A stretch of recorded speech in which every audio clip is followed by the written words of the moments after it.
గురువుగారు, ఏ శుభకార్యమైన ఋగ్వేద మంత్రమైనటువంటి గణానాం త్వా అన్న మంత్రంతోనే ఎందుకు ప్రారంభమవుతుంది? గణానాం త్వా గణపతిగుం హవామహే కవిం కవీనాముపమశ్రవస్తమం జ్యేష్ఠరాజం బ్రహ్మణాం బ్రహ్మణస్పత ఆనశృణ్వన్నోతిభిः సేదసాదనం. ఋగ్వేదంలోని మంత్రం.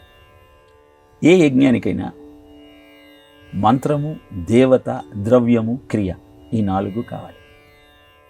ఈ మంత్రము అర్థం ఏమిటి అంటే,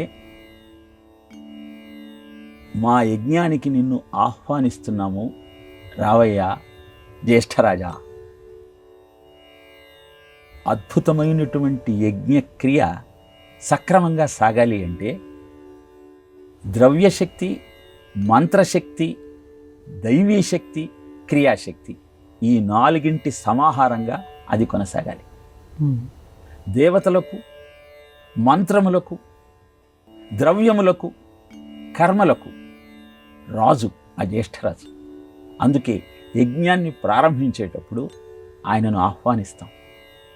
ఇది ఆధ్యాత్మికంగా జరిగే ఆలోచన అయితే, ఇక తత్వపరంగా గ్రహిస్తే ఆ యజ్ఞశాల ఎక్కడో లేదయ్యా, నీ దేహమే ఆ సాధనం, ఆ యజ్ఞశాల. నీ ఇంద్రియాలే ఆ గణ, ఆలోచనలే కవులు, ద్రవ్యాలే ఉపమశ్రవాలు. వీటన్నింటినీ క్రోడీకరిస్తూ నీ ఆలోచన ఈ యజ్ఞశాలలో ఇంద్రియాలను నిగ్రహించుకుంటూ జీవితం అద్భుతంగా ముందుకు సాగాలి అంటే ఆ జ్యేష్ఠరాజు నిన్ను కరుణించాలి. అలా జీవనం అనేటువంటి, దేహం అనేటువంటి యజ్ఞశాలలో ఇంద్రియాలనేటువంటి దేవతామూర్తులు, ఆలోచనలనే కవులు, కర్మలు అనబడేటువంటి ఉపమశ్రవములు, ఇవి అన్నీ సక్రమంగా సాగాలి అంటే ఆ స్వామి యొక్క అనుగ్రహం ఉండాలి. కనుక నన్ను కరుణించమంటూ ఏ కార్యక్రమాన్ని ప్రారంభించినా జీవితం యజ్ఞమయంగా సాగాలి. యజ్ఞోవై విష్ణువు. యజ్ఞము అంటే త్యాగం. నేను చేస్తున్న ఈ యాగము, ఈ యజ్ఞము నా స్వార్థం కోసం కాదు, సమాజ హితం కోసం.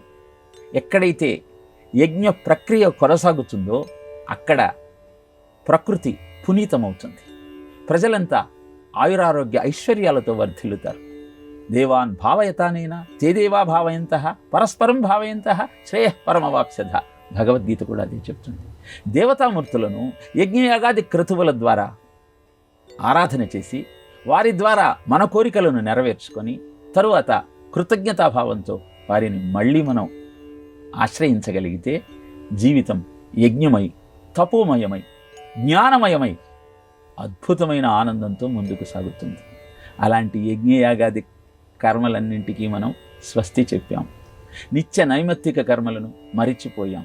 కేవలం విషయ భోగాలు, ఇంద్రియ సుఖాలే సర్వస్వమన్న భావనతో ప్రత్యక్ష దైవాలైన తల్లి, తండ్రి, గురువులను కూడా పట్టించుకోలేనటువంటి ఒక దయనీయమైన స్థితిలో మన జీవితం కొనసాగుతుంది.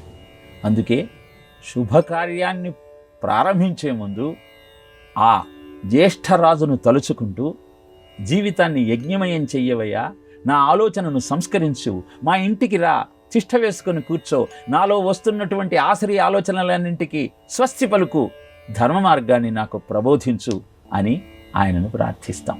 అదే గణానాం త్వా గణపతిగుం హవామహే కవిం కవీనాముపమశ్రవస్తమం జ్యేష్ఠరాజం బ్రహ్మణాం బ్రహ్మణస్పత ఆనశృణ్వన్నోతిభిः సేదసాదనం అంటూ ఇంటికి గణపతిని ఆహ్వానించే అద్భుతమైన ఋగ్వేద మంత్రం.